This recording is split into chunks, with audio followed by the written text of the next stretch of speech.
सबको नमस्कार। हम पटकथा में कहानी की भूमिका क्या है और कहानी का विकास किस प्रकार किया जाता है, इन सभी बातों की चर्चा कर रहे थे। तो आगे भी हमें देखना है कहानी के विकास के लिए द्वंद्व की क्या भूमिका होती है।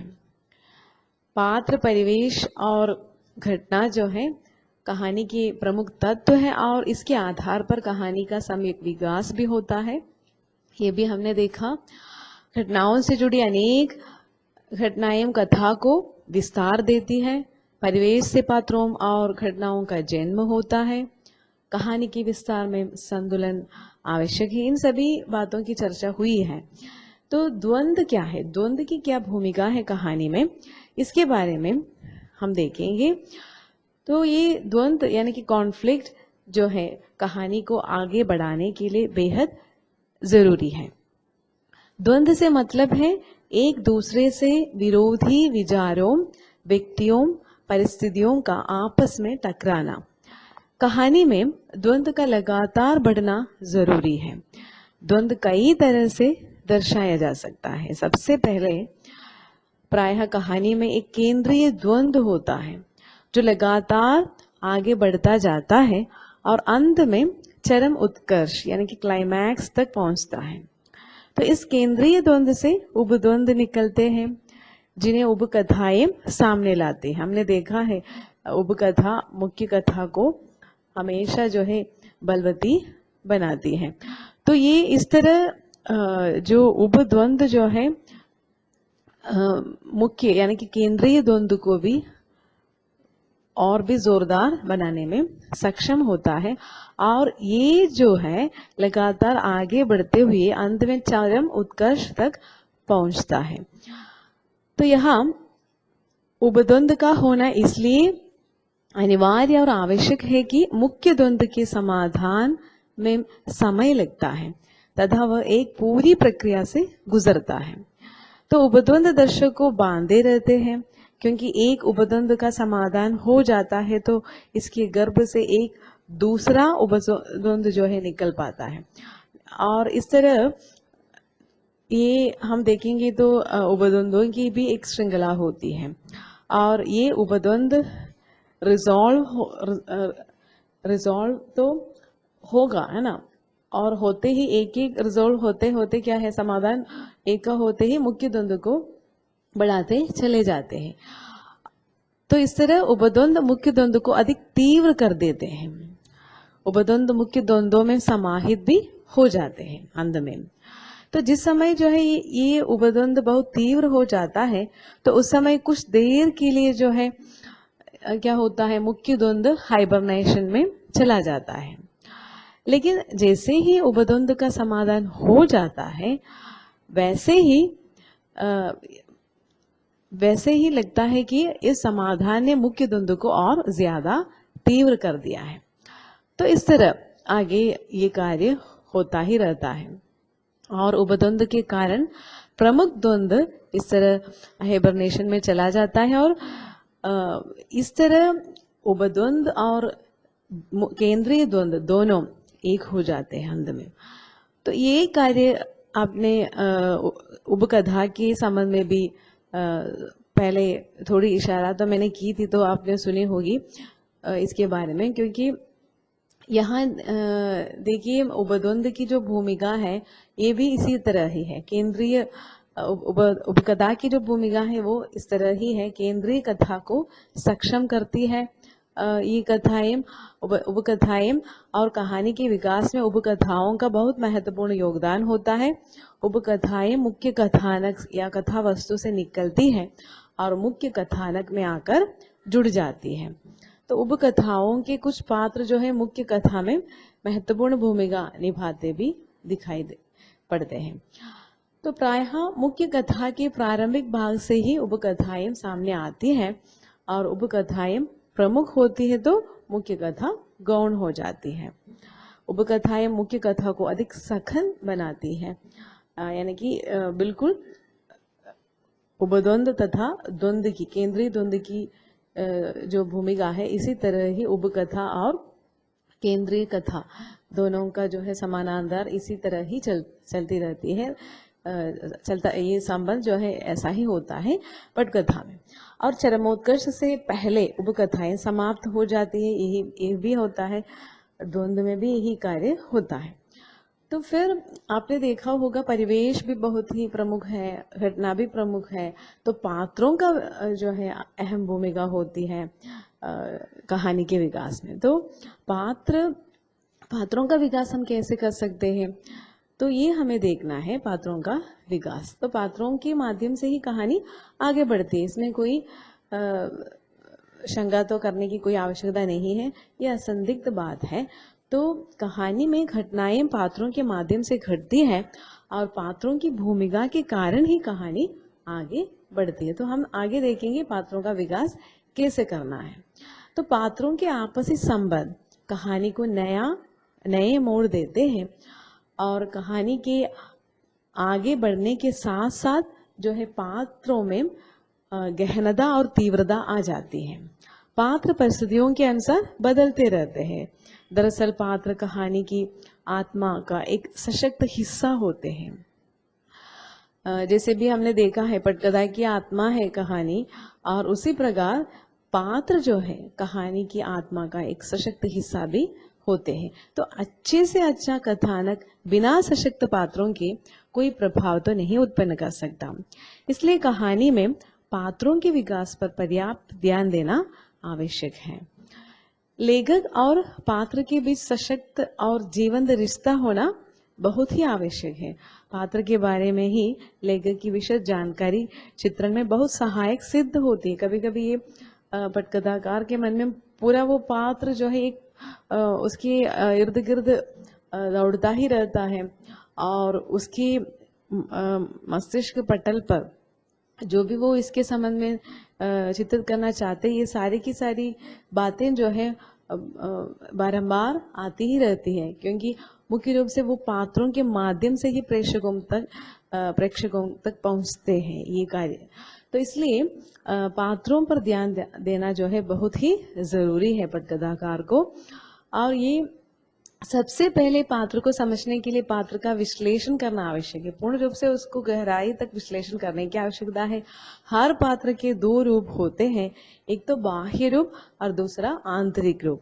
तो बाह्य रूप के अंतर्गत यह निश्चित किया जाता है कि पात्र कैसे लगता है, यानी कि उसकी कद किस प्रकार है, काठी कैसी है, उसका चेहरा मोहरा कैसा है, उसके हाथ पैर कैसे हैं, वजन कितना है, और कितने चलने फिरने और खाने पीने का क्या तरीका है, तो उसकी भाव भंगिमाएं कैसी होती है, और वो क्या पहनता ओढ़ता है, इन सभी बातों पर ध्यान दिया जाता है बाह्य रूप के अंतर्गत, यानी कि पात्र।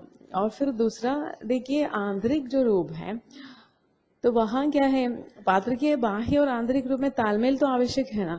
तो पात्रों का जो बाह्य रूप उसके आंतरिक रूप के अनुसार ही निर्धारित किया जाता है। तो पात्र के आंतरिक रूप के अंतर्गत पात्र के स्वभाव को निर्धारित किया जाता है, पात्र की भावनाओं और उसके विचारों को समझा जाता है। कहानी में पात्र के मन में जो भाव या विचार आते हैं उनका लेखा जोखा करना भी जरूरी है पटकथाकार को। इस तरह पात्र का इमोशनल ग्राफ बनाया जाता है, और इस तरह एक प्रकार से पात्रों के आपसी रिश्ते तय करने के बाद प्रत्येक पात्र का भावनात्मक और पारस्परिक संबंध भी सुनिश्चित करना जरूरी है। और एक पात्र प्रत्येक परिस्थिति में, प्रत्येक स्थिति में किसी दूसरे पात्र के साथ संवेदना या इमोशन के एक स्तर पर नहीं रहता। पात्र की परिस्थिति तथा समय के अनुसार जो है ये बदलता रहता है। तो इन सभी बातों पर ध्यान देना है, इसलिए ही बताया इमोशनल ग्राफ बनाना भी जरूरी है, तभी तो वो पूरी तरह पात्रों के बारे में विश्लेषण कर सकता है और उसको पूर्ण रूप से उभारने में सक्षम हो सकता है। तो ये यहाँ जो हमने देखा पात्रों का जो अहम भूमिका है, तो पात्रों के माध्यम से ही कहानी आगे बढ़ती है। पात्रों के बारे में समग्र जानकारी होना जरूरी है। पात्रों के दो रूप होते हैं, बाह्य रूप और आंतरिक रूप। पात्र का बाह्य स्वरूप आंतरिक स्वभाव के अनुकूल होना चाहिए। पात्र जो है प्रत्येक पात्र का इमोशनल ग्राफ बनाना आवश्यक है। फिर पात्रों के पारस्परिक संबंध के आधार पर उसकी भावनात्मक रूपरेखा तैयार करने की आवश्यकता होती है और पात्र की गतिशीलता पर भी ध्यान देना आवश्यक है। तो फिर देखिए, ये पात्रों का जो आंतरिक और बाह्य स्वरूप निर्धारित करने के बाद उनका विकास प्रायः कुछ तरीकों के आधार पर किया जाता है, जैसे कि पात्रों के बाह्य रूप द्वारा क्रियाकलापों के माध्यम से उसका चरित्र चित्रण किया जाता है, भावनाओं के माध्यम से चरित्र चित्रण किया जाता है, संवादों के माध्यम से चरित्र चित्रण किया जाता है, फिर पात्रों का नामकरण। तो इन सभी बातों पर भी ध्यान देने की आवश्यकता है। तो क्या है, पहला जो है पात्र के बाह्य रूप द्वारा, और यहाँ फिल्म जैसे दृश्य माध्यम में पात्र के बाह्य रूप का महत्व बहुत बढ़ जाता है। यही कारण है कि फिल्म की कहानी विकसित करने वाले लेखक भी पात्र के बाह्य स्वरूप के प्रति बहुत सचेत होते हैं, क्योंकि फिल्म में जो है दर्शक पात्र को सबसे पहले देखता है, उसके बाद जो है उसको सुनता है। तो इसलिए पहले बाह्य रूप पर ही ध्यान देना है और उसके बाद कुछ करते हुए वो तो देखते हैं जो है ये प्रेक्षक। तो यह प्रक्रिया फिल्म माध्यम के कारण ही संभव है। पात्र को पर्दे पर देखकर दर्शक उसके बारे में धारणा बनाता है। दरअसल कहानीकार और निर्देशक जो है अपने पात्र के बारे में जो धारणा बनाना चाहता है वैसा गेटअप पात्र को दिया जाता है। तो ये बाह्य रूप इसलिए बहुत ही प्रमुख है। और बाह्य रूप में सबसे पहले दर्शकों की नजर पात्र के कपड़ों पर पड़ती है और इसके साथ पात्र का शरीर और चेहरा दर्शक को आकर्षित करते हैं। कपड़े और चेहरे का स्वरूप पात्र को एक निश्चित कैरेक्टर देते हैं। तो इसलिए पहला जो प्रमुख बात जो है, ये तरीका जो है बाह्य स्वरूप तथा आंतरिक स्वरूप निर्धारित करने के बाद हमें क्या करना है, पात्र के बाह्य रूप द्वारा उसका चरित्र चित्रण करने की आवश्यकता होती है। तभी तो उसका कैरेक्टर निश्चित रूप से पाठकों तक, दर्शकों तक पहुंचता है। और दूसरी जो बात है, क्रियाकलाप के माध्यम से चरित्र चित्रण।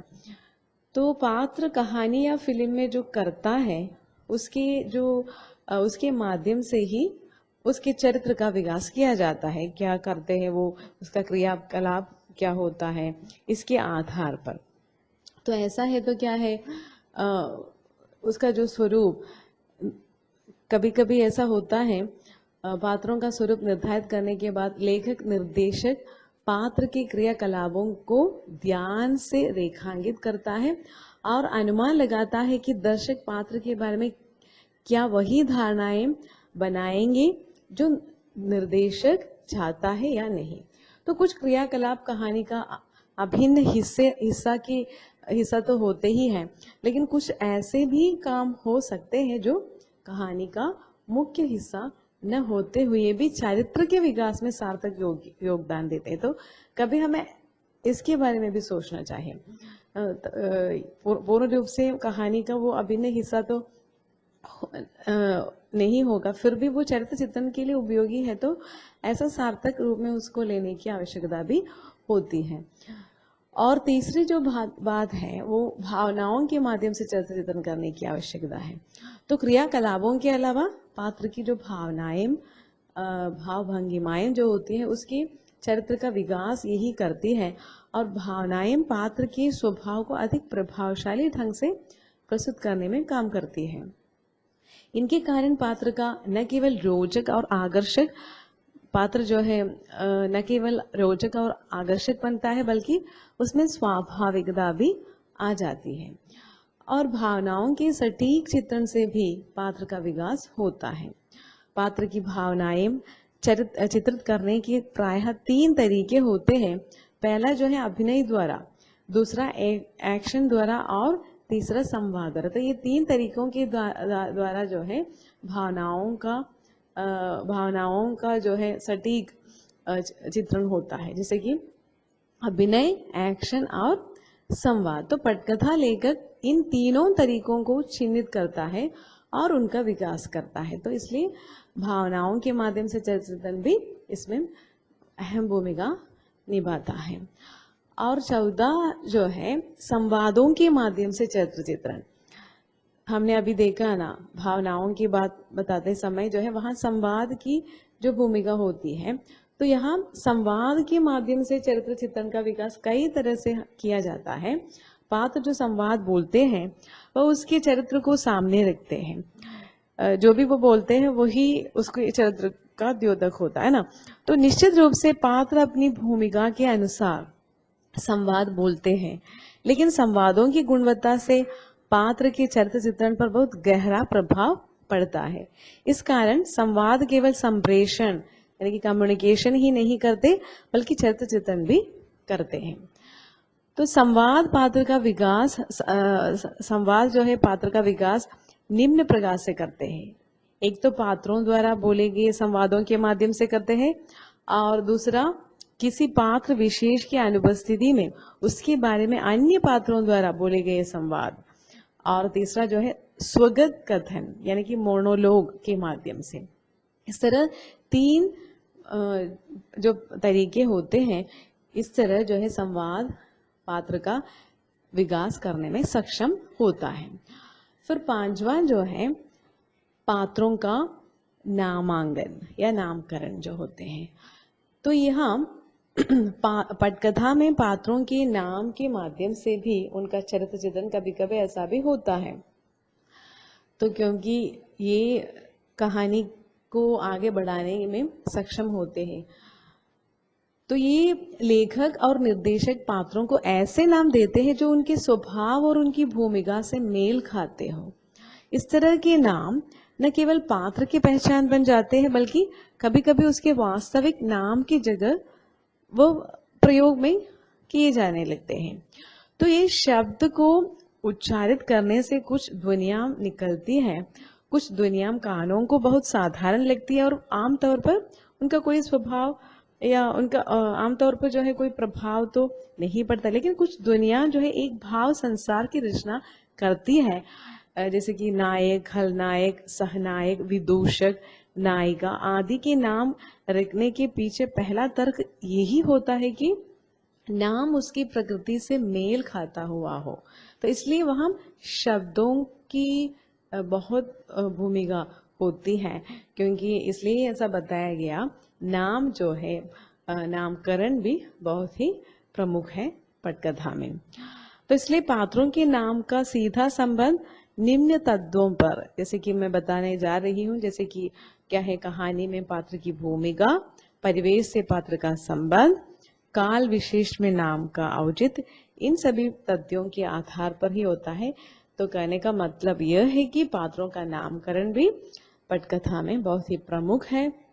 और ये जो है ये बातें जो है यानी कि दृश्य माध्यम में पात्र के बाह्य स्वरूप का बहुत महत्व होता है, और फिल्मों में दर्शक पात्र को पहले देखता है और उसके बाद सुनता है। तो इसलिए हमने बताया पात्र का बाह्य रूप, और दूसरा पात्र की जो वहां भी हम पात्र की वेशभूषा पर भी ध्यान देने की बात बताया, और पात्रों के क्रियाकलाप जो दूसरी जो बात है उससे ही चरित्र का विकास किया जाता है। और फिर भावनाओं के सटीक चित्रण से पात्र का विकास किया जाता है। भावनाओं का चित्रण अभिनय, एक्शन और संवाद के माध्यम से किया जाता है। फिर पात्र के संवाद उसका चरित्र चित्रण करते हैं ना। तो संवाद केवल संप्रेषण ही नहीं बल्कि चरित्र चित्रण भी करते हैं। तो ये सारी की बातें। फिर पात्रों का नामकरण भी बहुत ही प्रमुख है। तो इस तरह कहानी का विकास, सम्यक विकास होता है। आगे अगले क्लास में हम पटकथा के जो दूसरे अंग जो है यानी कि वो क्या है, दृश्यमय बुनावट, इसको ही हम पटकथा लेखन करते हैं। तो इसके बारे में हम अगले क्लास में विचार करेंगे। धन्यवाद।